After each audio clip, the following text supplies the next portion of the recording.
I love Holland, and I know you hate it when it's called Holland, but in England we call it Holland. If you're in Den Haag, then of course it's South Holland. But here I know it's Netherlands, really, not Holland, but to us British it's Holland. And the obvious, quite obvious adjective of Holland is Dutch. There's one letter the same, H. I don't know why this happened. We have an amazing relationship, Britain and Holland, as well you know. You're good at football, and we're not. You have an amazing history of painters and merchants and civilization. And it's a secret not many British people know, but Western civilization eventually, really, to be honest, was invented here, in Amsterdam. It's where it all came from. And most British people are not aware that you invaded us successfully in the 17th century and took over. And that all modern Britain rose from the ashes of civil war and discontent because of your little orange man, William, for whom we're eternally grateful, and through whom we had a Bill of Rights. And those of us who love history, and I'm sure you all do, it's hard to live in a town like Amsterdam and be a little Amsterdammer without loving history, know that in 1688 we had what we call the Glorious Revolution, which was the arrival of King Billy and his wife, Mary, who was a Stuart, of course. And we had a Bill of Rights as a result. And without wishing to be in any way anti-papist, we also made sure that that was the last time we had a Catholic on the throne, and any more of that nonsense of setting fire to people. And although we didn't take Protestantism quite as seriously as you did, with your lovely Calvin and his charming attitudes to life, we took the one part of Protestantism that essentially made Britain's fortune, which was what is these days known as the Protestant work ethic. Whose lap are you going to sit on? I don't mind being photographed. I don't mind being photographed. It's fine to photograph me. It's okay. He's allowed to photograph me. I'd rather he photographed me than you ran up to him and said, don't photograph. It's all right. It's all right. It's fine. Help yourself. Mit flits?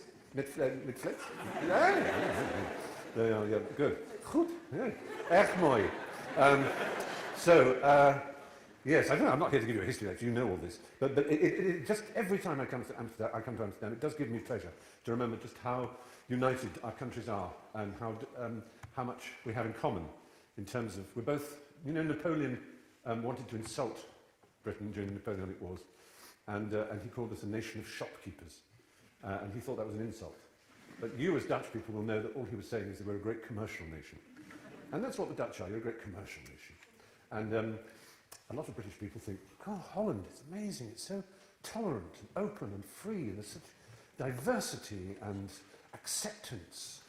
It's particularly in the sexual sphere, years ahead of anywhere else, but also racially and in every sense, it's beautiful. They forget that you sent a third of your population to populate South Africa and turned it into the most violent, repressive and hideous regime since Nazism.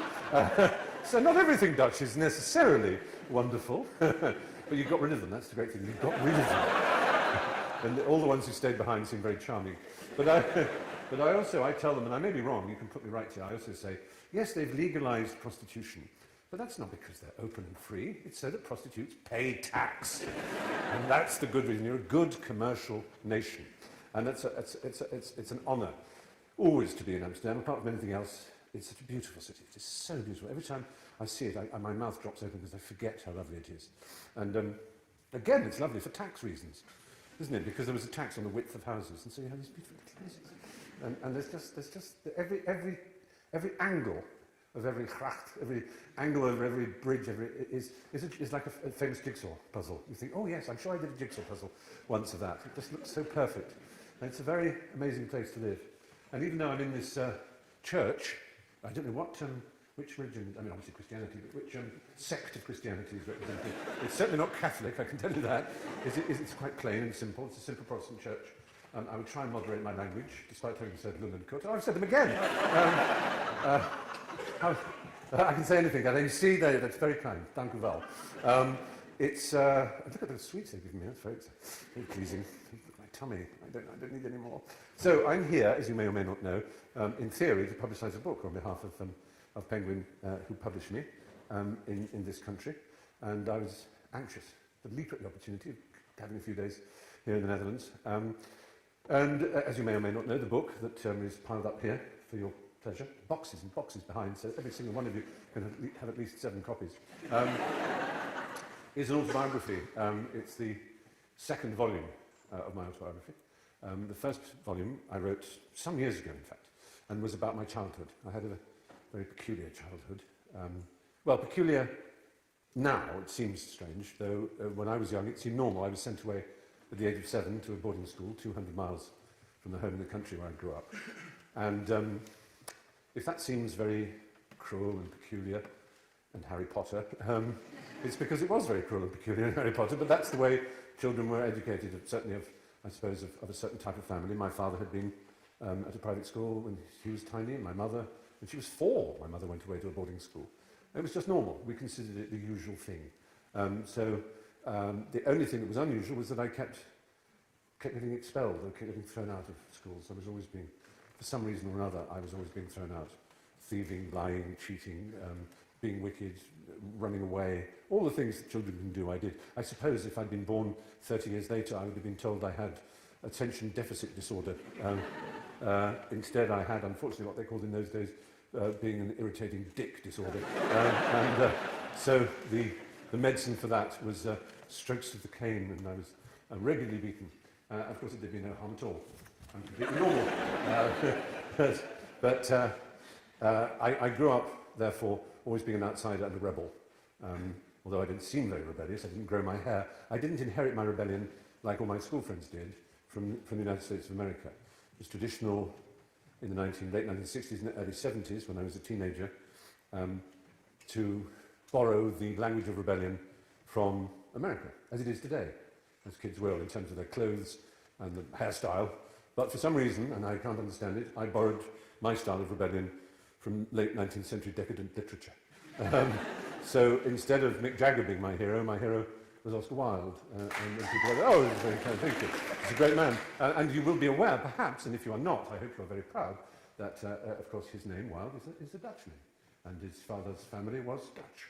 So you can, although he was an Irishman and born in Ireland, his father's family was Wilde, and he was of Dutch origin. So it's another great thing you can claim. So there you are. Isn't it amazing? Holland is just emerging as more and more of the perfect country every step we take in this little discussion. And there were a number of reasons, of course, why I might have taken Wilde as a hero, and the first of them we have to get over, like a hurdle in a horse race, is sexuality, because I was... when did I first know I was gay? It's a question a lot of gay people are asked, and I think probably when I was being born. I think I looked up and said, well, that's the last time I'm going up one of those.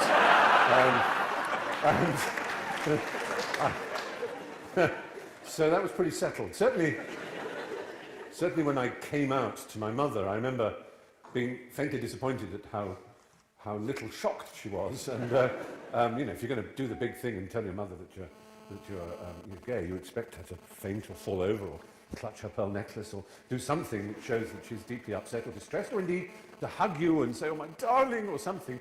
But she said, yes. So I said, well, hang on, Mummy, when did you know? She said, well, I think the better question would be, when didn't I know? She said, I think certainly when you were 3 it was obvious. I said, well, hang on. Why? I mean, because I'm not... I think I'm right in saying I'm not especially effeminate. Obviously there are different types of gay people as there are different types of straight people. And just as you have very quite effeminate metrosexual straight men, you have a gay style which is self-consciously effeminate and which is amusing and can be charming, a queenie style. But that's not particularly me. So I don't think I went around the place like stuff like that, although I'd have been quite happy if I had. So I said, how did you know? She said, I don't know. Mothers know, don't they? It's just some sort of strange instinct. She knew. She always knew. So I knew, as I say, very early on as well, but of course I lived at a time when it wasn't quite so simple. There weren't role models, certainly not living role models. There was no internet, or if there was, it was made of wood and ivory, and I didn't know anything about it. And so all I had was the library. When you're young and you have any view of the world, any particular sense of yourself, you need vindication. You need to believe that you belong. There's a great quotation which I value as a definition of, if you like, the modern Western human being is that we are all torn in two directions. The tension of Western civilization is that we all wish to be alone, unique, ourselves, different. But the other half of us wishes us to be assimilated, to be hugged, and to belong to the tribe. So we wish to be apart from the tribe, standing alone. Il se tient le plus fort qui se tient le plus seul, as I think is the, I don't know why I said that in French, it should be Norwegian. I think it's the last line of the Master Builder, isn't it? He stands strongest who stands most alone. A sort of Ibsen line, very terrifying. But sort of part of you as an adolescent believes that. I am me, only I see the beauty of nature. Only I quiver and vibrate with the magnificence of a dawn or the fabulous nature of a sunset or love. No one else has felt it as I have. I am alone. That's an important feeling. And that those on the rugby field or the football field, the cricket pitch, they are oafs and fools. They have no souls. They have no beauty of nature. I am alone. But you particularly feel this, of course, if you have this thing inside you, this feeling that you are perhaps cursed by a sexuality that will make you lonely and unhappy for the rest of your life, because certainly in the early 1970s that was the basic view of anybody who was gay, was that either you would call them sick in the sense of ill, or sick in the sense of wicked, and one thing could be certain was that they would have a lonely and unhappy and unaccepted life. And that's not a very nice thing to believe, of course, when you're young. And yet the weird thing is, and this is not in any way to say that I repudiate, there's a good English word, I repudiate or distance myself from the gay liberation movement and all the things that followed it, the magnificent strides that have been made towards equality. I applaud and they make me cry with joy. Just this Sunday, literally a few days ago, I was in the Sao Paulo gay parade in South America, in Brazil. It was between 3.5 and 4 million people marching. It's unbelievable. Everyone watching, it makes me cry thinking of it. It's fantastic. But I wonder if I had been born 19 years ago, some of you may be 19 years old here, or even 30 years ago, I wonder if I would have had the impulse that overcame me as a teenager, which was to find a fellow spirit somewhere, because there was no one in the world I could ask, not one single living person. The only people I could ask were dead, and they lived in libraries. And they began in ancient Greece with book 13 of the Greek anthology, and they began with books of history of the Greek civilization and with art, and then most particularly they began with stories of men like Oscar Wilde. And if I had not been so determined to find heroes who made me feel good about myself, I would not have fallen in love with literature and art. And I wonder if I'd grown up in the age of Twitter and the age of the internet and the age of easy access to people of one's own disposition, I wonder if I would have ever had the great love and yearning for literature and art that I now have. I can't be certain. It may be that I would always have been in love with language and in love with ideas and the life of the mind and art and all the things that to this day excite me more than anything else. But I do know that whereas my friends spent their time worrying about dating girls and playing rugby matches and watching football, I would be in a library chasing one book after another. You know how you now do it with a mouse click, with a metalink? You know, that's in blue so you can click it. And it like a mountain goat, you can leap from crag to crag, or like a butterfly from flower to flower, just by clicking. In books, this is done by bibliographies. This is a book. So I remember it all began with watching a film of The Importance of Being Earnest. It was made with Edith Evans and Michael Redgrave. Wonderful film. And I was 10 or 11 when I was watching it, and I remember I was kneeling on the floor watching it. And there was a particular line, almost all of it went straight into my head and stayed there. The language was so beautiful, I remembered it in the same way that I'm sure any of you who've fallen in love with someone whom you've never seen again can remember exactly where you were. They might have been just getting onto a tram or just turning the corner around the bridge, and you caught sight of someone and thought, oh my God, that's the most beautiful person. And I bet every detail of that is in your head. And it's the same with music and literature. When it first hits you, when it first really smacks you on the forehead, you never forget it. And it just happened to be the comedy The Importance of Being Earnest with me. And it was Algernon saying to Cicely, would you be offended if I said that you seem to me to be in every way the visible personification of absolute perfection? And I remember thinking, suddenly, that I had this whole new and extraordinary weapon, friend, comforter at my disposal, and that was language. Because I knew I had language, because I could go, sir, please can I go and have a pee? I'm hungry, shut up, I don't want any, no thank you, yes please. I knew language could do that. I didn't know that it could seduce and beguile and delight and thrill and be like music or paint, that it could actually cause a quiver of excitement to pass through your body. Just the sound of one word after the other could be a music, and a music that is available to us all. That's the miracle of it. Every single human being on the planet, unless there is some very strong impairment or trauma or abuse, acquires language without effort and without pain. Less pain than it takes to acquire teeth, you acquire language. And yet every day we take it for granted. We think it's somehow normal, or why should we draw attention to it? And yet we should draw attention to it and celebrate it every moment of our lives, because it is our way of entering someone else's mind. That's the extraordinary thing. You can do it in a wicked way, like Hitler. You can enter the mind of a whole people and hypnotize them in a terrible way. You can make them believe things that aren't true. But you can also open people's eyes with language in a way you can do with no other form of art. It's not to dismiss music, which I believe, as I think E.M. Forster said, is the deepest of the arts and deep beneath all the arts. Which is, I suppose, why it's called music, because it's named after the 9 muses. But language belongs to us all.